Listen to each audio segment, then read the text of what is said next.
किसानी भारत की आत्मा है और हमारी कहानी एक ऐसे ही किसान परिवार से शुरू होती है। हमारा विद्यार्थी राम सबके लिए उम्मीद की किरण है। राम का सपना है कि वह शिक्षा प्राप्त कर और अपने ज्ञान का इस्तेमाल करके अपने गांव की समस्याओं का समाधान निकाले। राम धरती की खेती, जलवायु, रोजमर्रा की मुश्किलों से जूझता रहता है। उसकी सोच वैज्ञानिक है और दृष्टिकोण कोई भी समस्या हो हल ढूंढने में सुरुचिपूर्ण। एक दिन राम को अपने खेत की समस्याओं का हल मिल गया। उसने अपनी शिक्षा का इस्तेमाल कर स्वचालित सिंचाई प्रणाली विकसित की। इसके परिणामस्वरूप उनके गांव के खेतों की उपज बढ़ गई।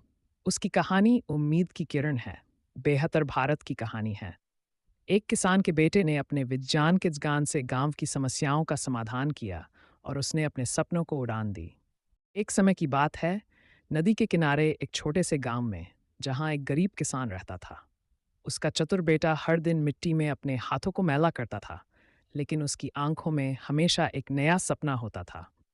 वह न केवल अपने परिवार के लिए बेहतर जीवन चाहता था, बल्कि पूरे गांव के लिए भी। वह अपनी नवोन्मेषी विचारों के साथ खेतों को बदलने का योजना बना रहा था। खेती के नए तरीके, बाजार में उत्पादों की प्रभावी मूल्य निर्धारण और गांव के बच्चों के लिए खेती की शिक्षा, ये सब उसके ख्वाबों में समाहित थे।